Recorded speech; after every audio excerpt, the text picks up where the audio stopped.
इस करके सतगुरु महाराज कहते क्योंकि जीव नूं लालच आ ही जाता है।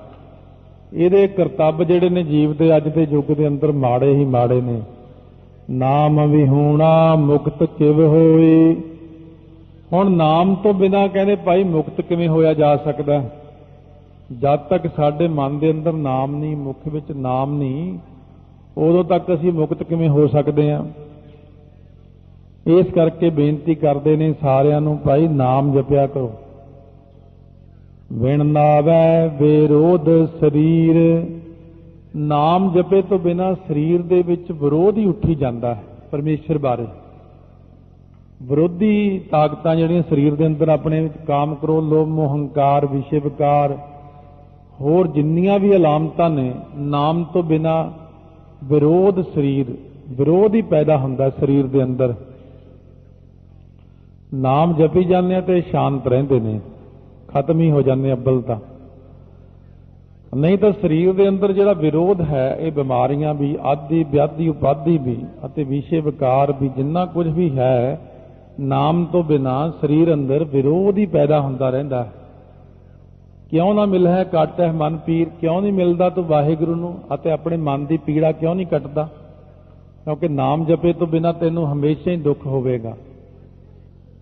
ਇਹ ਜਾਣ ਸੰਸਾਰ ਦੇ ਅੰਦਰ ਕਿਵੇਂ ਪੱਕਾ ਨਹੀਂ ਆ, ਮੈਂ ਚਲੇ ਜਾਣਾ। ਬਾਟ ਬਟਾਊ ਆਵੈ ਜਾਏ। ਬਟਾਊ ਸਿਓ ਜੋ ਲਾਵੈ ਨੇਹ ਤਾਕ ਹਾਥ ਨਾ ਆਵੈ, ਕਿਹੇ ਸ੍ਰੀ ਸੁਖਮਨੀ ਸਾਹਿਬ ਚ ਪੜ੍ਹਦੇ। ਬਾਟ ਬਟਾਊ, ਬਟਾਊ ਜਿਹੜਾ ਹੁੰਦਾ ਰਾਹੀ ਪੰਧ ਯਾਤਰੀ, ਉਹ ਬਾਟ ਤੇ ਆਉਂਦਾ ਹੈ, ਰਸਤੇ ਤੇ ਆਉਂਦਾ ਹੈ। ਆਵੈ ਜਾਏ, ਆਇਆ ਤੇ ਚਲਿਆ ਗਿਆ, ਸਰਾਂ 'ਚ ਠਹਿਰਿਆ ਚਲਿਆ ਗਿਆ। ਜਾਂ ਰਾਹੀ ਪੰਧ ਹੀ ਤੁਰੇ ਜਾਂਦੇ ਨੇ, ਉਧਰੋਂ ਹੋਰ ਆਈ ਜਾਂਦੇ ਨੇ, ਇਧਰੋਂ ਜਾਈ ਜਾਂਦੇ ਨੇ। ਇਹ ਜੀਵ ਵੀ ਸੰਸਾਰ ਦੇ ਅੰਦਰ ਇਸੇ ਤਰ੍ਹਾਂ ਹੀ ਹੈ, ਇਹ ਵਟਾਊ ਹੈ। ਆਈ ਜਾਂਦਾ, ਜਾਈ ਜਾਂਦਾ, ਆ ਗਿਆ ਫਿਰ ਚਲਿਆ ਗਿਆ, ਆ ਗਿਆ ਫਿਰ ਚਲਿਆ ਗਿਆ। ਕਿਆ ਲੈ ਆਇਆ? ਕਹਿੰਦੇ ਪਾਂਡੇ ਦੱਸ, ਜਦੋਂ ਇਹ ਦੁਨੀਆ 'ਚ ਜੀਵ ਆਉਂਦਾ ਕੀ ਲੈ ਕੇ ਆਉਂਦਾ ਹੈ? ਇਹਦੇ ਕੋਲ ਆਪਣੇ ਕੱਪੜੇ ਵੀ ਨਹੀਂ ਹੁੰਦੇ, ਨਗਨ ਅਵਸਥਾ 'ਚ ਆਉਂਦਾ ਹੈ। ਕਿਆ ਪੱਲੇ ਪਾਏ? ਇਹ ਆਪਣੇ ਪੱਲੇ ਵਿੱਚ ਕੀ ਲੈ ਕੇ ਜਾਂਦਾ ਮਰਨ ਵੇਲੇ? ਇਹ ਗੱਲ ਦੀ ਜਰਾ ਵਿਚਾਰ ਕਰਨੀ ਚਾਹੀਦੀ ਹੈ ਕਿ ਜੰਮਣ ਵੇਲੇ ਕੀ ਲੈ ਕੇ ਆਇਆ ਸੀ ਤੇ ਮਰਨ ਵੇਲੇ ਕੀ ਲੈ ਕੇ ਜਾਣਾ। ਜਦੋਂ ਗੱਲ ਇਹ ਬੰਦਾ ਸਮਝ ਜਾਵੇ ਕਿ ਨਾ ਜੰਮਣ ਵੇਲੇ ਕੁਝ ਲੈ ਕੇ ਆਇਆ ਤਾਂ ਮਰਨ ਵੇਲੇ ਲੈ ਕੇ ਕੁਝ ਨਹੀਂ ਜਾਣਾ, ਤਾਂ ਫਿਰ ਟੋਟਾ ਹੀ ਟੋਟਾ ਹੈ, ਘਾਟਾ ਹੀ ਘਾਟਾ ਹੈ। ਐਵੇਂ ਦੁਨੀਆ ਲਈ ਭੱਜਿਆ ਫਿਰਦਾ ਰਿਹਾ, ਪਰਿਵਾਰ ਲਈ ਭੱਜਿਆ ਫਿਰਦਾ ਰਿਹਾ, ਝੂਠੀਆਂ ਸ਼ੋਹਰਤਾਂ ਲਈ ਭੱਜਿਆ ਫਿਰਦਾ ਰਿਹਾ, ਪਤਾ ਨਹੀਂ ਕਿੰਨਾ ਕੁਝ ਗੁਨਾਹ ਇਕੱਠੇ ਕਰਦਾ ਰਿਹਾ। ਕੀ ਇਹਦੇ ਪੱਲੇ ਹੈ ਜਾਣ ਵੇਲੇ? ਖਾਲੀ ਜਾ ਰਿਹਾ ਨਾਮ ਤੋਂ ਬਿਨਾਂ। ਵਿਣ ਨਾਵੈ ਟੋਟਾ ਸਭ ਥਾਂ। ਕਹਿੰਦੇ ਨਾਮ ਤੋਂ ਬਿਨਾਂ ਹਰੇਕ ਜਗ੍ਹਾ ਦੇ ਉੱਤੇ ਬੰਦੇ ਨੂੰ ਘਾਟਾ ਹੀ ਘਾਟਾ ਹੈ। ਜਦ ਤੱਕ ਨਾਮ ਨਹੀਂ ਜਪਦਾ ਉਦੋਂ ਤੱਕ ਇਹਦੇ ਪੱਲੇ 'ਚ ਕੁਝ ਨਹੀਂ ਪੈਂਦਾ। ਇਸ ਗੱਲ ਦੀ ਸੋਝੀ ਪਾਉਣੀ ਬਹੁਤ ਜ਼ੋਰ ਨਾਲ ਪਾਉਣੀ ਪੈਂਦੀ, ਰੋਜ਼ ਕਹਿਣਾ ਪੈਂਦਾ, ਪਰ ਫਿਰ ਵੀ ਦੇਖੋ ਆਪਣਾ ਮਨ ਮੰਨਦਾ ਨਹੀਂ। ਇੰਨਾ ਸਤਿਗੁਰੂ ਰੋਜ਼ ਕਹਿੰਦੇ ਫਿਰ ਵੀ ਮਨ ਨਾਮ ਜਪਣ ਤੋਂ ਮੁਨਕਰ ਹੈ, ਬਾਣੀ ਨਹੀਂ ਪੜ੍ਹਦਾ ਹੈ। ਸੁਣ ਕੇ ਕਹਿੰਦਾ ਗੱਲ ਤਾਂ ਠੀਕ ਹੈ, ਬਸ ਇੰਨਾ ਜ਼ਰੂਰ ਕਹਿੰਦਾ ਵੀ ਗੱਲ ਸਹੀ ਹੈ, ਪਰ ਬਾਹਰ ਜਾ ਕੇ ਫਿਰ ਬਦਲ ਜਾਂਦਾ। ਕਹਿੰਦੇ ਹੁਣ ਕੀ ਕਰੀਏ, ਨਾਮ ਕਿਵੇਂ ਜਪੀਏ, ਘਰ ਦੇ ਕੰਮ ਜੋ ਹੋਏ, ਆਹ ਹੋਇਆ ਇਹ ਹੋਇਆ, ਬਹਾਨੇਬਾਜ਼ੀਆਂ ਮਨ ਕਰਦਾ ਕਈ ਪ੍ਰਕਾਰ ਦੀਆਂ। ਹੁਣ ਇਸ ਗੱਲ ਵਿੱਚ ਸਤਿਗੁਰਾਂ ਤੋਂ ਮਦਦ ਲਈਏ, ਬੇਨਤੀ ਕਰੀਏ ਕਿ ਮਹਾਰਾਜ ਕਥਾ ਵੀ ਸੁਣਦੇ ਆਂ, ਕੀਰਤਨ ਵੀ ਸੁਣਦੇ ਆਂ, ਬਾਣੀ ਵੀ ਪੜ੍ਹਦੇ ਆਂ, ਪਰ ਮਨ ਨਹੀਂ ਮੰਨਦਾ ਨਾਮ ਵਾਲੇ ਪਾਸੇ। ਜਦ ਮਨ ਮੰਨਣੀ ਨਹੀਂ ਕਰਦਾ ਹੈ ਤਾਂ ਨਾਮ ਕਿਵੇਂ ਜਪੀਏ? ਮਨ ਨਾਮ ਜਪਣ ਨੂੰ ਨਹੀਂ ਮੰਨਦਾ, ਮਨ ਬਾਣੀ ਪੜ੍ਹਨ ਨੂੰ ਨਹੀਂ ਮੰਨਦਾ। ਮਨ ਤਾਂ ਕੇਵਲ ਬਸ ਗੱਲਾਂ ਬਾਤਾਂ ਨੂੰ ਮੰਨਦਾ ਹੈ, ਮਨ ਕੇਵਲ ਹੋਰ ਪਾਸੇ ਨੂੰ ਜਾਣ ਨੂੰ ਮੰਨਦਾ ਹੈ। ਕਹਿੰਦੇ ਜੇ ਵਾਹਿਗੁਰੂ ਮਿਲ ਜਾਣ, ਜੇ ਸਤਿਗੁਰੂ ਮਿਲ ਜਾਣ ਤਾਂ ਜੀਵ ਨੂੰ ਸਤਿਗੁਰੂ ਸਮਝਾ ਸਕਦੇ ਨੇ। ਲਾਹਾ ਮਿਲੈ ਜਾਂ ਦੇ 부ਝਾਏ, ਜੇ ਸਤਿਗੁਰੂ ਹੀ ਬੁਝਾਏ, ਸਮਝਾ ਦੇਣ ਇਹਨੂੰ, ਤਾਂ ਇਹਨੂੰ ਲਾਹਾ ਮਿਲ ਸਕਦਾ ਨਾਮ ਦਾ। ਇੱਕ ਹੁੰਦੀ ਕਿਰਪਾ, ਇੱਕ ਹੁੰਦਾ ਕਹਿਣਾ। ਹੁਣ ਕਹਿਣ ਨੂੰ ਤਾਂ ਸਤਿਗੁਰੂ ਰੋਜ਼ ਸਾਰਿਆਂ ਨੂੰ ਹੀ ਕਹਿੰਦੇ ਨਾਮ ਜਪੋ, ਪਰ ਜਦ ਤੱਕ ਕਿਰਪਾ ਨਹੀਂ ਕਰਦੇ ਉਦੋਂ ਤੱਕ ਜਪੀਏ ਕਿਵੇਂ? ਉਹ ਤਾਂ ਹੁਣ ਆਪਾਂ ਹੀ ਬੇਨਤੀ ਕਰੀ ਤਾਂ ਉਹ ਤਾਂ ਕੱਲੇ ਕੱਲੇ ਨੇ ਆਪਣੀ ਆਪਣੀ ਬੇਨਤੀ ਕਰਨੀ ਹੱਥ ਜੋੜ ਕੇ, ਮਹਾਰਾਜ ਮੈਂ ਸੁਣਿਆ ਹੈ ਕਿ ਨਾਮ ਦੇ ਨਾਲ ਹੀ ਸਭ ਕੁਝ ਬਣਦਾ, ਵੀ ਮੈਨੂੰ ਵੀ ਨਾਮ ਜਪਾਓ। ਉਹਦੇ ਲਈ ਲਗਾਤਾਰ ਫਿਰ ਅਰਦਾਸਾਂ ਬੇਨਤੀਆਂ, ਆਪਣਾ ਨਾਮ ਦੇਹੋ, ਆਪਣਾ ਨਾਮ ਦੇਹੋ। ਫਿਰ ਕਿੰਨੀਆਂ ਹੀ ਬੇਨਤੀਆਂ ਤੋਂ ਬਾਅਦ ਜਾ ਕੇ ਕਿਤੇ ਜੇ 100 ਸਾਲ ਵੀ ਅਰਦਾਸ ਕਰਕੇ ਨਾਮ ਮਿਲ ਜੇ ਤਾਂ ਵੀ ਘਾਟੇ 'ਚ ਨਹੀਂ ਹੈ, ਮਿਲ ਜਾਏ। ਕਿਉਂਕਿ ਨਾਮ ਤਾਂ ਜੇ ਜ਼ਿੰਦਗੀ ਦੇ ਅੰਤਮ ਸਵਾਸਾਂ ਤੇ ਵੀ ਮਿਲ ਗਿਆ ਤਾਂ ਵੀ ਤਰ ਜਾਣਾ ਆਪਾਂ ਨੇ, ਜਿਵੇਂ ਅਜਾਮਲ ਤਰ ਗਿਆ ਨਾਰਾਇਣ ਕਹਿ ਕੇ। ਮਹਾਰਾਜ ਕਹਿੰਦੇ ਕੋਈ ਘਾਟਾ ਨਹੀਂ, ਰੋਜ਼ ਬੇਨਤੀ ਕਰੀ ਜਾਓ, ਵਿਸਰ ਨਾਹੀਂ ਦਾਤਾਰ, ਆਪਣਾ ਨਾਮ ਦੇਹੋ, ਗੁਣ ਗਾਵਾਂ ਦਿਨ ਰਾਤ ਨਾਨਕ ਚਾਹੋਏ। ਸ਼ੌਕ ਤਾਂ ਹੈ ਮਹਾਰਾਜ, ਪਰ ਜੀ ਨਹੀਂ ਕਰਦਾ। ਤੁਹਾਨੂੰ ਸਹੀ ਗੱਲ ਦੱਸਦੇ, ਸੱਚ ਸੱਚ ਬੋਲਦੇ ਹੋ। ਤੇ ਮਹਾਰਾਜ ਹੈ ਮੈਂ ਬੜਾ ਬੇਈਮਾਨ ਜਿਹਾ ਹੀ ਬੰਦਾ, ਹਰ ਤਰ੍ਹਾਂ ਦੇ ਅੱਖਰ ਵਰਤੇ ਨੇ, ਲੂਣ ਹਰਾਮੀ, ਗੁਨਹਗਾਰ, ਬੇਗਾਨਾ, ਅਲਪਮਤ। ਭਾਈ ਗੁਰਦਾਸ ਜੀ ਕਹਿੰਦੇ ਚੋਰ, ਯਾਰ, ਜੂਆਰ, ਹਉ ਪਰ ਕਰ ਜੋ ਹੰਦਾ, ਸਾਰੇ ਕੁਛ ਹੀ ਵਰਤ, ਸਭ ਹੀ ਵਰਤ ਦੋ। ਮੈਂ ਸਭ ਤੋਂ ਨਿਕੰਮਾ ਹਾਂ ਜੀ, ਮੈਂ ਤਾਂ ਬੜਾ ਸ਼ੈਤਾਨ ਜਿਹਾ ਬੰਦਾ ਜੀ, ਮੈਂ ਬਿਲਕੁਲ ਨਹੀਂ, ਮੈਂ ਸਭ ਅੱਖਰ ਮੇਰੇ ਤੇ ਹੀ ਲੱਗਦੇ ਨੇ, ਮੈਂ ਬੜਾ ਲੂਣ ਹਰਾਮੀ ਹਾਂ ਜੀ, ਤੁਹਾਡਾ ਲੂਣ ਖਾ ਕੇ ਹਰਾਮ ਕਰੀ ਜਾਂਦਾ, ਮੈਂ ਹਰਾਮ ਖੋਰ ਹਾਂ ਜੀ। ਮਹਾਰਾਜ ਕਹਿੰਦੇ ਹਰਾਮ ਖੋਰ ਨਿਰਗੁਣ ਕੋ ਤੂਠਾ, ਹਰਾਮ ਖੋਰ ਨਿਰਗੁਣ ਤੇ ਵੀ ਕਈ ਵਾਰ ਬਖਸ਼ਿਸ਼ ਕਰਨੇ। ਕਿਉਂ? ਆਪਣੇ ਆਪ ਨੂੰ ਨੀਵਾਂ ਲਿਜਾਣ ਲਈ ਅੱਖਰ ਵਰਤਨੇ ਕਿ ਮਨ ਦੀ ਗਰੀਬੀ ਆ ਜਾਵੇ ਮੇਰੇ ਅੰਦਰ। ਵਣਜ ਵਪਾਰ ਵਣਜੈ ਵਪਾਰੀ, ਇਹ ਜਿਹੜੇ ਸੰਸਾਰ ਦੇ ਲੋਕ ਨੇ ਵਪਾਰ ਕਰਦੇ ਨੇ, ਵਣਜ ਵਪਾਰ ਕਰੀ ਜਾਂਦੇ ਨੇ, ਬਸ ਦੁਨੀਆ ਦੇ ਵਪਾਰ ਕਰੀ ਜਾਂਦੇ। ਮੇਰਾ ਬਿਜ਼ਨਸ ਬੜਾ ਹੈ, ਮੇਰਾ ਵਣਜ ਬੜਾ ਹੈ, ਵਪਾਰ ਬੜਾ ਹੈ। ਵਿਣ ਨਾ ਆਵੈ ਕੈਸੀ ਪਤ ਸਾਰੀ, ਪਰ ਸ੍ਰੇਸ਼ਟ ਪਤ ਨਾਮ ਤੋਂ ਬਿਨਾਂ ਕਿਵੇਂ ਬਣੇਗੀ? ਦੁਨੀਆ 'ਚ ਤਾਂ ਬਣਾ ਲਏਗਾ ਇੱਜ਼ਤ, ਕਿੰਨਾ ਹੀ ਮਰਜ਼ੀ ਅਮੀਰ ਆਦਮੀ ਹੋਵੇ, ਕਿੰਨਾ ਹੀ ਅਮੀਰ ਹੋਵੇ, ਵੱਡੇ ਤੋਂ ਵੱਡਾ ਅਮੀਰ ਹੋਵੇ, ਜਦ ਧਰਮ ਰਾਜੇ ਦੇ ਕੋਲ ਲਾਈਨ 'ਚ ਲੱਗ ਕੇ ਖੜਦੇ, ਉੱਥੇ ਸਾਰੇ ਨਿੰਮੋ ਝੂਣੇ ਜੋ ਕੇ ਖੜੇ ਹੁੰਦੇ, ਪਛਤਾਵਾ ਕਰਦੇ ਨੇ, ਨੀਵੀਆਂ ਪਾ ਕੇ ਖੜਦੇ ਨੇ। ਕਿਉਂ ਬਈ ਤੂੰ ਤਾਂ ਬੜਾ ਅਮੀਰ ਸੀ ਦੁਨੀਆ 'ਚ? ਕਹਿੰਦਾ ਉੱਥੇ ਹੀ ਸੀ, ਇੱਥੇ ਤਾਂ ਬਸ ਕੱਖ ਵੀ ਨਹੀਂ ਹੈ ਮੇਰੇ ਕੋਲੇ। ਹੋ ਨਹੀਂ ਜਾਂਦਾ ਕਈ ਵਾਰ ਬੰਦੇ ਨੂੰ ਉੱਜੜਨਾ ਪੈ ਜਾਂਦਾ। ਸੋ ਬਹੁਤ ਸਾਲ ਪਹਿਲਾਂ ਜਿਵੇਂ ਉਹ ਬਾਹਰੋਂ ਉੱਜੜ ਕੇ ਆਏ ਸੀਗੇ, ਲੜਾਈ ਲੱਗ ਗਈ ਸੀ ਜਦ ਰਾਕ ਵਾਲਿਆਂ ਦੀ, ਕਹਿੰਦੇ 15 ਮਿੰਟ ਹੀ ਮਿਲੇ ਸਾਨੂੰ ਸਿਰਫ ਨਿਕਲਣ ਲਈ, 15 ਮਿੰਟ। ਜਿਨ੍ਹਾਂ ਦੇ ਉੱਥੇ ਬੜੇ ਬੜੇ ਮਹਿਲ ਸੀ, ਬੜੇ ਬੜੇ ਰੁਪਈਏ ਸੀ, ਕੁੜਤਾ ਪਜਾਮਾ ਪਾਉਣ ਦਾ ਟਾਈਮ ਨਹੀਂ ਮਿਲਿਆ। ਭੱਜ ਕੇ ਏਅਰਪੋਰਟ ਤੇ ਆ ਕੇ ਸਿਰਫ ਬਨੈਣ ਹੀ ਪਾਈ ਹੋਈ ਸੀ, ਇਹ ਦਿੱਲੀ ਏਅਰਪੋਰਟ ਤੇ ਉਤਰੇ ਉਹ ਆ ਕੇ। ਕੀ ਮਿਲਿਆ?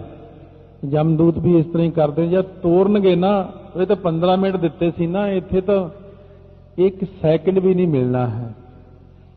ਕਹਿੰਦੇ ਚਾਹ ਦਾ ਕੱਪ ਹੱਥ 'ਚ ਹੀ ਰਹਿ ਗਿਆ, ਉਹ ਬਾਹਲੇ ਤੇਜ਼ ਨੇ, ਲਿਜਾਣ ਨੂੰ ਬਹੁਤ ਤੇਜ਼ ਨੇ, ਆਉਂਦੇ ਹੀ ਮੂੰਹ ਮਾਂ ਸਭ ਬੰਦ ਕਰ ਦਿੰਦੇ ਨੇ। ਇਸ ਕਰਕੇ ਮਹਾਰਾਜ ਕਹਿੰਦੇ ਨਾਮ ਤੋਂ ਬਿਨਾਂ ਤੇਰੀ ਇੱਜ਼ਤ ਨਹੀਂ ਬਣਨੀ। ਉਹ ਇਸੇ ਕਰਕੇ ਕਹਿੰਦੇ ਇੱਕ ਵਾਰ ਜਪਿਆ ਹੋਇਆ ਹੀ ਕਿਤੇ ਬਹੁਤ ਲਾਹਾ ਕਰ ਜਾਂਦਾ, ਕਿਤੇ ਇੱਕ ਵਾਰ। ਆਮ ਤੌਰ ਤੇ ਆਪਾਂ ਬਹੁਤ ਸਿਆਣੇ ਆ ਸਾਰੇ, ਕਿਸੇ ਗੱਲ ਵਿੱਚ ਕੋਈ ਲਾਭ ਮਿਲਦਾ ਹੋਵੇ, ਕਹਿੰਦੇ ਫਲਾਣੇ ਥਾਂ ਪਹਿਲਾਂ ਜਿਵੇਂ ਬੜੇ ਪੁਰਾਣੇ ਟਾਈਮ ਤੇ ਇੱਕ ਸਕੀਮ ਚੱਲੀ ਸੀ, ਕਹਿੰਦੇ 1000 ਰੁਪਇਆ ਜਮ੍ਹਾਂ ਕਰਾਓ, 25 ਸਾਲਾਂ ਬਾਅਦ ਲੱਖ ਰੁਪਇਆ ਲੈ ਲਓ। ਬੜੀ ਸੌਖੀ ਸਕੀਮ, ਬੜੇ ਲੋਕਾਂ ਨੇ ਕਰਵਾਈ। ਉਸ ਲਈ ਬੰਦਾ ਬਹੁਤ ਸਿਆਣਾ ਹੈ। ਪਰ ਜਦੋਂ ਇਹ ਕਹਿੰਦੇ ਕਿ ਸੰਗਤ 'ਚ ਬਹਿ ਕੇ ਇੱਕ ਵਾਰ ਆਖੋ ਸਤਨਾਮ ਸ੍ਰੀ ਵਾਹਿਗੁਰੂ ਸਾਹਿਬ ਜੀ, ਸਤਨਾਮ ਸ੍ਰੀ ਵਾਹਿਗੁਰੂ, ਪਤਾ ਕੀ ਕਹਿੰਦੇ ਆ? ਕਹਿੰਦੇ ਇਹ ਤਾਂ ਸਤਨਾਮ ਵਾਹਿਗੁਰੂ ਹੀ ਕਹਾਈ ਜਾਂਦਾ, ਇਹ ਤਾਂ ਵਾਹਿਗੁਰੂ ਵਾਹਿਗੁਰੂ ਕਹਾਈ ਜਾਂਦਾ। ਇਹ ਉਹ ਬੰਦੇ ਕਹਿੰਦੇ ਨੇ ਜਿਨ੍ਹਾਂ ਨੂੰ ਹਲੇ ਅਕਲ ਨਹੀਂ, ਸੋਝੀ ਨਹੀਂ, ਪਤਾ ਹੀ ਨਹੀਂ, ਨਾਮ ਬਾਰੇ ਗਿਆਨ ਹੀ ਨਹੀਂ ਹੈ। ਕਿਉਂਕਿ ਨਾਮ ਦੀ ਇੰਨੀ ਵੱਡੀ ਕੀਮਤ, ਨਾਮ ਸਭ ਤੋਂ ਵੱਡਾ ਹੈ। ਇਸੇ ਕਰਕੇ ਰੋਜ਼ ਰੌਲਾ ਪਾਉਂਦੇ ਹੋ ਨਾਮ ਜਪੋ, ਨਾਮ ਜਪੋ। ਮਹਾਰਾਜ ਕਹਿੰਦੇ ਮੈਂ ਰੋਜ਼ ਇਸੇ ਕਰਕੇ ਕਹਿਣਾ, ਇਹਨਾਂ ਨੂੰ ਸਮਝਾ ਪਈ ਨਾਮ ਜਪ, ਸਭ ਨੂੰ ਕਹਿੰਦੇ ਨਾਮ ਜਪੋ। ਕਿਉਂਕਿ ਜਿਹਦੇ ਮੂੰਹ ਵਿੱਚ ਗੁਰਬਾਣੀ ਆ ਜਾਵੇ, ਇੱਕ ਵਾਰ ਨਾਮ ਆ ਜਾਵੇ, ਜਮਦੂਤ ਝਿਜਕਦੇ ਨੇ ਉਹਦੇ ਤੋਂ। ਇਹਨੇ ਇੱਕ ਵਾਰ ਵਾਹਿਗੁਰੂ ਕਿਹਾ ਹੈ, ਸਿਰਫ ਇੱਕੋ ਵਾਰੀ ਜਿਹਨੇ ਜ਼ਿੰਦਗੀ 'ਚ ਵਾਹਿਗੁਰੂ ਕਿਹਾ ਹੈ, ਉਹਦੇ ਤੇ ਵੀ ਡੰਡਾ ਚੁੱਕਣੋਂ ਡਰਦੇ ਨੇ ਵੀ ਕਿਤੇ ਸਾਨੂੰ ਹੀ ਨਾ ਉਲਟ ਪੈ ਜੇ ਕੰਮ। ਇਸ ਕਰਕੇ ਅਸੀਂ ਤਾਂ ਕਹਿੰਦੇ ਜਿੰਨਾ ਲਾਹਾ ਖੱਟਿਆ ਜਾਂਦਾ ਵੱਧ ਤੋਂ ਵੱਧ ਓਨਾ ਹੀ ਲਾਹਾ ਖੱਟ ਕੇ ਇੱਥੋਂ ਸੰਸਾਰ ਤੋਂ ਚੱਲੀਏ। ਵਾਹਿਗੁਰੂ ਵਾਹਿਗੁਰੂ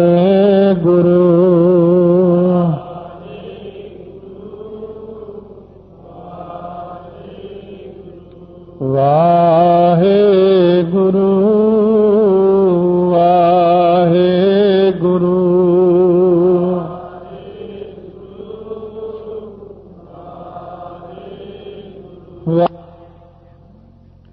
ਆਓ ਧੰਨ ਗੁਰੂ ਨਾਨਕ ਦੇਵ ਸੱਚੇ ਪਾਤਸ਼ਾਹ ਬਖਸ਼ਿਸ਼ ਕਰ ਰਹੇ ਨੇ 931 ਅੰਗ ਤੇ ਦੱਖਣੀ ਓਂਕਾਰ ਬਾਣੀ ਹੈ 17ਵੀਂ ਪੌੜੀ ਬਖਸ਼ਿਸ਼ ਕਰ ਰਹੇ ਗੁਰੂ ਸਾਹਿਬ ਜੀ। ਗੁਣ ਵਿਚਾਰੇ ਗਿਆਨੀ ਸੋਏ। ਕਹਿੰਦੇ ਮਹਾਰਾਜ ਗਿਆਨਵਾਨ ਕੌਣ ਹੈ? ਬ੍ਰਹਮ ਗਿਆਨੀ ਦੀ ਗੱਲ ਹੈ। ਕਹਿੰਦੇ ਭਾਈ ਜਿਹੜਾ ਗੁਣਾਂ ਦੀ ਵਿਚਾਰ ਕਰਦਾ ਹੈ, ਜਿਹੜਾ ਇਹ ਵਿਚਾਰ ਕਰਦਾ ਹੈ ਕਿ ਸੱਚ ਬੋਲਣਾ ਚੰਗਾ ਹੈ, ਦਇਆ ਕਰਨੀ ਚੰਗੀ ਹੈ, ਸੰਤੋਖ ਰੱਖਣਾ ਚੰਗਾ ਹੈ, ਸੱਤ ਰੱਖਣਾ ਚੰਗਾ ਹੈ, ਜਤ ਪਹਾਰਾ ਧੀਰਜ ਸੁਨਿਆਰ ਅਹਰਨ ਮਤ ਵੇਦ ਹਥਿਆਰ ਭਾਉ ਖੱਲਾ ਅਗਨ ਤਪਤ ਆਓ ਭਾਂਡਾ ਭਾਓ ਅੰਮ੍ਰਿਤ ਤੇ ਢਾਲ ਘੜੀਆ ਸ਼ਬਦ ਸੱਚੀ ਟਕਸਾਲ ਜਿਨ ਕਉ ਨਦਰ ਕਰਮ ਤਿਨ ਕਾਰ ਨਾਨਕ ਨਦਰੀ ਨਦਰ ਨਿਹਾਲ। ਇਸ ਕਰਕੇ ਗੁਣਾਂ ਦੀ ਜਿਹੜੀ ਵਿਚਾਰ ਹੈ ਨਾ ਇਹ ਸਾਰਿਆਂ ਨਾਲੋਂ ਵੱਡੀ ਹੈ ਕਿ ਗੁਣਾਂ ਦੀ ਵਿਚਾਰ ਕਰੇ ਪਰਮੇਸ਼ਰ ਦੇ ਗੁਣਾਂ ਦੀ ਵਿਚਾਰ ਕਿ ਸ਼ੁਭ ਗੁਣ ਕਿਹੜੇ ਕਿਹੜੇ ਨੇ। ਸ਼ੁਭ ਗੁਣ ਜਦ ਤੱਕ ਨਹੀਂ ਵਿਚਾਰਦਾ ਉਹ ਸਾਰੇ ਸ਼ੁਭ ਗੁਣ ਗੁਰਬਾਣੀ ਦੇ ਵਿੱਚ ਨੇ। ਮਹਾਰਾਜ ਕਹਿੰਦੇ ਗੁਣ ਦੇ ਵਿੱਚ ਕੀ ਹੈ, ਕਿਉਂ ਗੁਣ ਵਿਚਾਰਨਾ ਚਾਹੀਦਾ ਹੈ? ਗੁਣ ਮਹਿ ਗਿਆਨ ਪ੍ਰਾਪਤ ਹੋਏ। ਇਹ ਜਿਹੜੇ ਸ਼ੁਭ ਗੁਣ ਨੇ ਨਾ ਇਹਨਾਂ ਦੇ ਵਿੱਚੋਂ ਹੀ ਰੱਬੀ ਗਿਆਨ ਪ੍ਰਾਪਤ ਹੁੰਦਾ, ਆਤਮਿਕ ਗਿਆਨ ਹੁੰਦਾ। ਸ਼ੁਭ ਗੁਣਾਂ ਦੀ ਵਿਚਾਰ ਕਰਨੀ। ਫਿਰ ਮਹਾਰਾਜ ਕਹਿੰਦੇ ਰੱਬ ਦੇ ਗੁਣਾਂ ਦੀ ਵਿਚਾਰ ਕਰਨੀ ਬੈਠ ਕੇ। ਰੱਬ ਦੇ ਜਿਹੜੇ ਗੁਣ ਨੇ ਇੱਕ ਓੰਕਾਰ ਸਤਨਾਮ ਇਹ ਗੁਣ ਨੇ ਕਰਤਾ ਪੁਰਖ। ਇਹ ਮਨ ਦੇ ਅੰਦਰ ਇੱਕ ਇੰਨੀ ਇਕਾਗਰਤਾ ਹੋਣੀ ਚਾਹੀਦੀ ਕਿ ਬੋਲਦਿਆਂ ਬੋਲਦਿਆਂ ਨਾਲ ਨਾਲ ਹੀ ਅਰਥ ਸਾਹਮਣੇ ਆਉਂਦੇ ਰਹਿਣ। ਇਹ ਪਹਿਲਾਂ ਪਕਾਉਣੇ ਪੈਂਦੇ ਨੇ ਫਿਰ ਆਪਣੇ ਆਪ ਹੀ ਬਣੀ ਜਾਂਦੇ ਨੇ। ਸੋ ਇਸ ਤਰ੍ਹਾਂ ਮਹਾਰਾਜ ਕਹਿੰਦੇ ਜਦੋਂ ਆਪਾਂ ਅਕਾਲ ਪੁਰਖ ਦੇ ਸ਼ੁਭ ਗੁਣਾਂ ਦੀ ਵਿਚਾਰ ਕਰਦੇ ਹਾਂ ਜਾਪ ਸਾਹਿਬ ਦੇ ਸਾਰੇ ਅਰਥ ਸ਼ੁਭ ਗੁਣ ਜਿੰਨੇ ਵੀ ਨੇ ਜਦੋਂ ਆਪਾਂ ਉਹਨਾਂ ਗੁਣਾਂ ਦੀ ਵਿਚਾਰ ਕਰਦੇ ਹਾਂ ਕਿ ਵਾਹਿਗੁਰੂ ਦੇ ਗੁਣ ਕਿੱਡੇ ਵੱਡੇ ਨੇ ਉਹ ਗੁਣਾਂ ਨੂੰ ਕਹਿੰਦੇ ਆਪਣੇ ਅੰਦਰ ਗਿਆਨ ਪ੍ਰਗਟ ਹੋ ਜਾਂਦਾ ਹੈ। ਗੁਣ ਦਾਤਾ ਵਿਰਲਾ ਸੰਸਾਰ। ਗੁਣਾਂ ਦਾ ਦਾਤਾ ਕੋਈ ਵਿਰਲਾ ਹੀ ਹੁੰਦਾ ਸੰਸਾਰ ਦੇ ਅੰਦਰ। ਸਤਿਗੁਰੂ ਗੁਣਾਂ ਦੇ ਦਾਤੇ ਨੇ। ਨਾਨਕ ਨਿਰਗੁਣ ਗੁਣ ਕਰੇ ਗੁਣਵੰਤਿਆਂ ਗੁਣ ਦੇ ਦੇਹਾ ਕੋਈ ਨਾ ਸੁਝਈ ਜੇ ਤਿਸ ਗੁਣ ਕੋਏ ਕਰੇ। ਇਹ ਬ੍ਰਹਮ ਗਿਆਨੀ ਵਿੱਚ ਵੀ ਇਹੀ ਚੀਜ਼ ਆ ਜਾਂਦੀ ਹੈ ਕਿਉਂਕਿ ਬ੍ਰਹਮ ਗਿਆਨ ਵਿੱਚ ਜਦੋਂ ਚਲਿਆ ਜਾਂਦਾ ਜੀਵ ਉਦੋਂ ਉਹ ਵੀ ਗੁਣਾਂ ਦਾ ਦਾਤਾ ਬਣ ਜਾਂਦਾ ਹੈ। ਸਤਿਗੁਰੂ ਵੀ ਗੁਣਾਂ ਦੇ ਦਾਤੇ ਨੇ। ਇੱਥੇ ਆਪ ਗੁਰੂ ਨਾਨਕ ਦੇਵ ਜੀ ਸਿੱਧਾ ਨਹੀਂ ਕਹਿੰਦੇ ਗੁਣ ਦਾਤਾ ਵਿਰਲਾ ਸੰਸਾਰ। ਤੁਸੀਂ ਹੀ ਤਾਂ ਹੋ ਦਾਤੇ ਗੁਣਾਂ ਦੇ। ਉਹ ਸਾਨੂੰ ਕਿਹਨੇ ਗੁਣ ਦੇਣੇ ਨੇ? ਇੰਨੇ ਸੋਹਣੇ ਗੁਣ ਖਾਲਸੇ ਨੂੰ ਬਖਸ਼ਿਸ਼ ਕੀਤੇ ਨੇ, ਗੁਰਸਿੱਖਾਂ ਨੂੰ ਬਖਸ਼ਿਸ਼ ਕੀਤੇ ਨੇ। ਤਾਈਓਂ ਤਾਂ ਗੁਰਸਿੱਖਾਂ ਦੀ ਧੂੜੀ ਨੂੰ ਲੋਚਦੇ ਨੇ ਦੇਵਤੇ। ਸਾਚੀ ਕਰਨੀ ਗੁਰ ਵਿਚਾਰ। ਜਿਨ੍ਹਾਂ ਨੇ ਗੁਰੂ ਦੇ ਸ਼ਬਦ ਦੀ ਵਿਚਾਰ ਕੀਤੀ ਆ ਉਹਨਾਂ ਦੀ ਕਰਨੀ ਜਿਹੜੀ ਹੈ ਸੱਚੀ ਹੋ ਗਈ ਤਾਂ ਕਿ ਨਿਰਮਲ ਰੀਤ ਉਹਨਾਂ ਦੀ ਰਾਤ ਦਿਨ ਦੀ ਜਿਹੜੀ ਕਰਨੀ ਹੈ ਬੈਠਕ ਉਠਕ ਹੈ ਬੋਲਣਾ ਚੱਲਣਾ ਹੈ ਕਾਰ ਵਿਹਾਰ ਹੈ ਖਾਣਾ ਪੀਣਾ ਹੈ ਉਹ ਸਾਰਾ ਸੱਚਾ ਹੋ ਜਾਂਦਾ ਹੈ। ਹਰ ਗੱਲ ਦੇ ਵਿੱਚ ਉਹ ਜੀਵ ਸੱਚਮੁੱਚ ਸੱਚੇ ਹੀ ਹੋ ਜਾਂਦੇ ਨੇ ਕਿਉਂਕਿ ਉਹਨਾਂ ਨੇ ਸ਼ਬਦ ਦੀ ਵਿਚਾਰ ਕੀਤੀ, ਗੁਰਾਂ ਦੇ ਸ਼ਬਦ ਦੀ ਵਿਚਾਰ ਸੁਣੀ ਹੈ। ਉਹ ਸੁਣ ਕੇ ਫਿਰ ਹੌਲੀ ਹੌਲੀ ਆਪਣੇ ਜੀਵਨ ਨੂੰ ਤਬਦੀਲ ਕਰ ਲੈਂਦੇ ਨੇ। ਅਗਮ ਅਗੋਚਰ ਕੀਮਤ ਨਹੀਂ ਪਾਏ। ਉਹ ਗਮਤਾ ਤੋਂ ਪਹੁੰਚ ਤੋਂ ਰਹਿਤ ਅਗੋਚਰ ਇੰਦਰੀਆਂ ਦੇ ਵਿਸ਼ੇ ਤੋਂ ਪਰੇ ਜੋ ਵਾਹਿਗੁਰੂ ਦੀ ਕੀਮਤ ਕੋਈ ਨਹੀਂ ਪਾ ਸਕਿਆ ਅੱਜ ਤੱਕ। ਨਾ ਪਿੱਛੇ ਕਿਸੇ ਨੇ ਪਾਈ ਹੈ, ਨਾ ਹੁਣ ਨਾ ਅੱਗੇ ਨੂੰ ਕੋਈ ਪਾ ਸਕਦਾ। ਇੱਥੇ ਵੀ ਆਪ ਜੀ ਉਹੀ ਬਚਨ ਕਰਦੇ ਨੇ ਧੰਨ ਗੁਰੂ ਨਾਨਕ ਦੇਵ ਜੀ। ਬਚਨ ਤਾਂ ਸਾਰਿਆਂ ਪਾਤਸ਼ਾਹਾਂ ਦੇ ਇੱਕੋ ਹੀ ਨੇ, ਪੋਸ਼ਾਕੇ ਜ਼ਰੂਰ 10 ਨੇ। ਜ਼ਰੂਰ ਗੁਰੂ ਅੰਗਦ ਦੇਵ ਜੀ ਰੂਪ ਹੋ ਗਏ ਗੁਰੂ ਨਾਨਕ ਦੇਵ ਜੀ, ਪਰ ਬਚਨ ਉਹੀ ਕਰਦੇ ਨੇ। ਗੁਰੂ ਨਾਨਕ ਦੇਵ ਜੀ ਵੀ ਉਹੀ ਬਚਨ ਕਰਦੇ ਨੇ, ਉਹੀ ਬਚਨ ਗੁਰੂ ਅੰਗਦ ਦੇਵ ਮਹਾਰਾਜ ਦਾ ਹੈ। ਆਪ ਲਹਿ ਮਿਲਾਈ, ਇੱਥੇ ਵੀ ਉਹੀ ਬਚਨ ਕਰਦੇ ਨੇ, ਤਾਂ ਮਿਲੀਏ ਜਾਂ ਲਏ ਮਿਲਾਏ। ਵਾਹਿਗੁਰੂ ਤਾਂ ਮਿਲਦੇ ਨੇ ਜੇ ਉਹ ਆਪ ਹੀ ਮਿਲਾ ਲੈਣ। ਜਦੋਂ ਗੁਰੂ ਨਾਨਕ ਦੇਵ ਮਹਾਰਾਜ ਸੱਚੇ ਪਾਤਸ਼ਾਹ ਸੰਸਾਰ ਦੇ ਅੰਦਰ ਪ੍ਰਚਾਰ ਕਰ ਰਹੇ, ਸਿੱਖੀ ਦਾ ਸੰਸਾਰ ਨੂੰ ਤਾਰ ਰਹੇ ਸਨ, ਤਾਂ ਉਸ ਵਕਤ ਕਾਮਰੂ ਦੇਸ਼ ਜਿਹੜਾ ਹੈ ਉਸ ਪਾਸੇ ਭਰਥਰ ਹਰੀ ਨਾਰਦ ਮੁਨੀ ਨੂੰ ਮਿਲੇ। ਭਰਥਰ ਜੀ ਨੇ ਕਿਹਾ ਕਿ ਮੈਂ ਕੁਝ ਪ੍ਰਸ਼ਨ ਨੇ ਉਹਨਾਂ ਦੇ ਜਵਾਬ ਚਾਹੁੰਦਾ ਹਾਂ। ਨਾਰਦ ਮੁਨੀ ਜੀ ਕਹਿੰਦੇ ਇਹ ਜਵਾਬ ਸਿਰਫ ਅਕਾਲ ਪੁਰਖ ਦੇ ਸਕਦੇ ਨੇ, ਹੋਰ ਕੋਈ ਨਹੀਂ ਦੇ ਸਕਦਾ। ਕਹਿੰਦੇ ਜੀ ਅਕਾਲ ਪੁਰਖ ਨੂੰ ਤਾਂ ਕਿਵੇਂ ਮਿਲਿਆ ਜਾ ਸਕਦਾ, ਉਹ ਤਾਂ ਨਹੀਂ ਮਿਲ ਸਕਦੇ। ਕਹਿੰਦੇ ਨਹੀਂ, ਇਸ ਵਕਤ ਗੁਰੂ ਨਾਨਕ ਦੇਵ ਜੀ ਦੇ ਰੂਪ ਵਿੱਚ ਸੰਸਾਰ 'ਚ ਵਿਚਰ ਰਹੇ ਨੇ ਉਹ। ਕਹਿਣ ਲੱਗੇ ਜੀ ਫਿਰ ਅਕਾਲ ਪੁਰਖ ਜੀ ਦਾ ਕੋਈ ਐਡਰੈਸ, ਕੋਈ ਅਤਾ ਪਤਾ ਹੋਊਗਾ, ਮੈਂ ਉੱਥੇ ਜਾ ਕੇ ਮਿਲ ਲੈਣਾ ਗੁਰੂ ਨਾਨਕ ਦੇਵ ਜੀ ਨੂੰ। ਨਾਰਦ ਮੁਨੀ ਜੀ ਕਹਿੰਦੇ ਨਾ, ਗੁਰੂ ਨਾਨਕ ਦੇਵ ਜੀ ਲੱਭਿਆ ਤਾਂ ਕਿਸੇ ਨੂੰ ਲੱਭਦਾ ਹੀ ਨਹੀਂ ਹੈ। ਕਹਿੰਦੇ ਉਹਨਾਂ ਨੂੰ ਤਾਂ ਇੱਥੇ ਬਹਿ ਕੇ ਯਾਦ ਕਰੀ ਜਾ, ਇੱਥੇ ਹੀ ਆਉਣਗੇ ਉਹ। ਗੁਰੂ ਨਾਨਕ ਦੇਵ ਜੀ ਨੂੰ, ਅਕਾਲ ਪੁਰਖ ਵਾਹਿਗੁਰੂ ਨੂੰ ਜਿੱਥੇ ਕੋਈ ਯਾਦ ਕਰੇ, ਉਹਨਾਂ ਨੇ ਕਿਤੋਂ ਆਉਣਾ ਨਹੀਂ ਹੁੰਦਾ, ਉਹ ਤਾਂ ਉੱਥੇ ਹੀ ਪ੍ਰਗਟ ਹੋ ਜਾਂਦੇ ਨੇ। ਇਸ ਕਰਕੇ ਤਾਂ ਮਿਲੀਏ ਜਾਂ ਲੈ ਮਿਲਾਏ, ਜੇ ਉਹ ਆਪ ਮਿਲਾ ਲੈਣ। ਗੁਣਵੰਤੇ ਗੁਣ ਸਾਰੇ ਨੀਤ, ਜਿਹੜੀ ਗੁਣਵੰਤੀ ਗੁਣਾਂ ਵਾਲੀ ਹੈ ਜੀਵ ਰੂਪ ਇਸਤਰੀ, ਉਹ ਗੁਣ ਸਾਰੇ ਨੀਤ, ਉਹ ਨੀਤ ਰੋਜ਼ ਹੀ ਅਕਾਲ ਪੁਰਖ ਦੇ ਗੁਣਾਂ ਨੂੰ ਸਾਰ ਸੰਭਾਲ ਕਰਦੀ ਹੈ। ਰੋਜ਼ ਗੁਣ ਜਪਦੀ ਆ ਉਹਦੇ, ਰੋਜ਼ ਮੂਲ ਮੰਤਰ ਪੜ੍ਹਦੀ ਹੈ, ਰੋਜ਼ ਵਾਹਿਗੁਰੂ ਵਾਹਿਗੁਰੂ ਕਹਿੰਦੀ ਹੈ, ਉਹ ਰੋਜ਼ ਬਾਣੀ ਪੜ੍ਹਦੀ ਹੈ। ਉਹ ਅਕਾਲ ਪੁਰਖ ਵਾਹਿਗੁਰੂ ਦੇ ਗੁਣਾਂ ਦਾ ਗਾਇਨ ਕਰਦੀ ਹੀ ਰਹਿੰਦੀ। ਕੀਰਤਨ, ਕਥਾ, ਵਿਚਾਰ, ਫਜ਼ੂਲ ਦੀਆਂ ਗੱਲਾਂ ਨਹੀਂ ਕਰਦੀ। ਇੱਕ ਗੱਲ ਵੀ ਕਰਨੀ ਗੁਨਾਹ ਹੋ ਜਾਂਦੀ, ਪਰ ਇੰਨੀ ਹੁਣ ਕਿੱਥੇ ਆਪਣੀ ਆਦਤ ਬਚਪਨ ਤੋਂ ਲੈ ਕੇ ਕਿਸੇ ਨੇ ਢਾਲੀ ਨਹੀਂ ਕਿ ਗੱਲ ਨਹੀਂ ਕਰਨੀ, ਜ਼ੁਬਾਨ ਬੰਦ ਰੱਖਣੀ। ਇਹ ਗੱਲ ਹੋ ਨਹੀਂ ਸਕਦੀ, ਕਿਉਂਕਿ ਫਿਰ ਕੋਈ ਨਾ ਕੋਈ ਸਤਿਗੁਰੂ ਨੇ ਜਦੋਂ ਇੱਕ ਬਚਨ ਕਹਿਤਾ ਕਿ ਵਾਹਿਗੁਰੂ ਵਾਹਿਗੁਰੂ ਕਰੋ ਭਾਈ, ਨਾਮ ਜਪੋ, ਬਾਣੀ ਪੜ੍ਹੋ। ਸੋ ਜਿਵੇਂ ਕੋਈ ਮਹਾਂਪੁਰਸ਼ਾਂ ਨੇ ਕਥਾ ਕੀਤੀ, ਬਾਬਾ ਗੁਰਬਚਨ ਸਿੰਘ ਜੀ ਖਾਲਸਾ ਨੇ, ਕੋਈ ਸਿੰਘ ਸੀ ਬਾਹਰੋਂ ਆਇਆ, ਕਹਿਣ ਲੱਗਿਆ ਜੀ ਕਥਾ ਤੋਂ ਬਾਅਦ, ਕਥਾ ਤਾਂ ਬੜੀ ਸੁੰਦਰ ਸੀ, ਹੋਰ ਕੋਈ ਵਿਚਾਰ ਸੁਣਾਓ। ਦੱਸੋ। ਮਹਾਂਪੁਰਸ਼ ਕਹਿੰਦੇ ਮੈਂ ਤਾਂ ਘੰਟਾ ਕਥਾ ਕਰਕੇ ਆਇਆ, ਹੁਣ ਤੈਨੂੰ ਇਸ ਤੋਂ ਉੱਤੇ ਵਿਚਾਰ ਕੀ ਸੁਣਾਵਾਂ। ਕਹਿੰਦਾ ਜੀ ਨਹੀਂ, ਕੋਈ ਵਿਚਾਰ ਸੁਣਾਓ। ਕਹਿੰਦੇ ਮਹਾਂਪੁਰਸ਼ ਪੰਗਤੀ ਰਾਹੀਂ ਉਹਦੀ ਤਸੱਲੀ ਕਰਾਈ, ਕਹਿੰਦੇ ਇਸ ਤੇ ਉੱਪਰ ਨਹੀਂ ਵਿਚਾਰ, ਜਾ ਕੇ ਮਨ ਬਸਿਆ ਨਿਰੰਕਾਰ। ਕਹਿੰਦੇ ਇਸ ਤੋਂ ਉੱਤੇ ਹੋਰ ਕਿਹੜੀ ਵਿਚਾਰ ਹੋ ਸਕਦੀ ਹੈ। ਇਸ ਕਰਕੇ ਜਦੋਂ ਮਹਾਰਾਜ ਨੇ ਇੱਕ ਬਚਨ ਕਰਤਾ ਵਾਹਿਗੁਰੂ ਵਾਹਿਗੁਰੂ ਕਰਨ ਦਾ, ਨਾਮ ਜਪਣ ਦਾ, ਬਾਣੀ ਪੜ੍ਹਨ ਦਾ, ਫੇਰ ਪਤਾ ਨਹੀਂ ਗੱਲਾਂ ਕਿੱਥੋਂ ਆਉਂਦੀਆਂ ਨੇ। ਹਾਲਾਂਕਿ ਵੀ ਬੋਲਣਾ ਵੀ ਨਹੀਂ ਚਾਹੀਦਾ ਕਥਾ ਤੋਂ ਬਾਅਦ, ਪਰ ਫੇਰ ਵੀ ਕਹਿੰਦੇ ਕੋਈ ਗੱਲ ਸੁਣਾਓ, ਗੱਲ ਕਰੋ, ਇਹ ਗੱਲ ਕਿਵੇਂ ਹੈ, ਆਹ ਗੱਲ ਕਿਵੇਂ ਹੈ। ਨਾਲੇ ਪਹਿਲਾਂ ਵੀ ਬੇਨਤੀ ਕੀਤੀ ਕਈ ਵਾਰੀ ਵੀ ਜਿਹੜਾ ਵੀ ਤੁਹਾਡਾ ਫੁਰਨਾ ਉਹ ਕਥਾ 'ਚ ਹੀ ਆ ਜਾਣਾ, ਤੁਹਾਨੂੰ ਪੁੱਛਣ ਦੀ ਲੋੜ ਨਹੀਂ ਪੈਣੀ। ਜੇ ਗੁਰੂ ਗ੍ਰੰਥ ਸਾਹਿਬ 'ਚ ਇੰਨੀ ਤਾਕਤ ਨਹੀਂ, ਅੰਤਰਜਾਮੀ ਨੇ, ਸਤਿਗੁਰੂ ਸਾਹਿਬ ਜਾਣਦੇ, ਕਥਾ 'ਚ ਸਭ ਕੁਝ ਆ ਜਾਂਦਾ। ਤੁਸੀਂ ਘਰੋਂ ਸੰਕਲਪ ਕਰ ਲਿਆਓ ਵੀ ਅੱਜ ਆਹ ਪੁੱਛਣਾ ਹੈ, ਮਹਾਰਾਜ ਤੁਹਾਨੂੰ ਦੱਸ ਦੇਣਗੇ। ਤਾਂ ਸਤਿਗੁਰੂ ਦੇ ਤਾਂ ਰੋਜ਼ ਬਾਣੀ ਵਿੱਚ ਸਾਡੇ ਸੰਕਲਪ ਹੀ ਪੂਰੇ ਕਰਦੇ ਨੇ।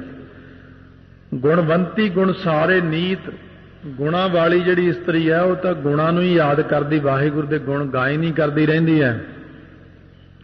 ਨਾਨਕ ਗੁਰਮਤਿ ਮਿਲਿਆ ਮੀਤ, ਮਹਾਰਾਜ ਕਹਿੰਦੇ ਉਹ ਮਿੱਤਰ ਰੂਪ ਵਾਹਿਗੁਰੂ ਅਕਾਲ ਪੁਰਖ ਨੂੰ ਮਿਲਣਾ ਤਾਂ ਗੁਰਮਤਿ ਲੈ ਲਓ ਪਹਿਲਾਂ। ਗੁਰ ਸਿੱਖਿਆ, ਗੁਰ ਸਾਖੀ ਜੋਤ ਪ੍ਰਗਟ ਹੋਏ। ਮਹਾਰਾਜ ਗੁਰ ਸਿੱਖਿਆ ਕੀ ਆਪ ਜੀ ਦੀ ਸਾਨੂੰ ਉਹੀ ਕਿਰਪਾ ਕਰਕੇ ਸੁਣਾ ਦਿਓ। ਸੋ ਮਹਾਰਾਜ ਕਹਿੰਦੇ ਇਹਨੇ ਕਾਮ, ਕ੍ਰੋਧ, ਲੋਭ, ਮੋਹ, ਹੰਕਾਰ ਨੇ ਨਾ ਭਾਈ, ਇਹ ਸਰੀਰ ਨੂੰ ਗਾਲ ਦਿੰਦੇ ਨੇ। ਇਸ ਕਰਕੇ ਜਿਹੜੀ ਗੁਰ ਸਿੱਖਿਆ 18ਵੀਂ ਪੌੜੀ 'ਚ ਤੁਹਾਨੂੰ ਦੱਸਦੇ ਆ, ਕਾਮ ਕ੍ਰੋਧ ਕਾਇਆ ਕਉ ਗਲ ਹੈ।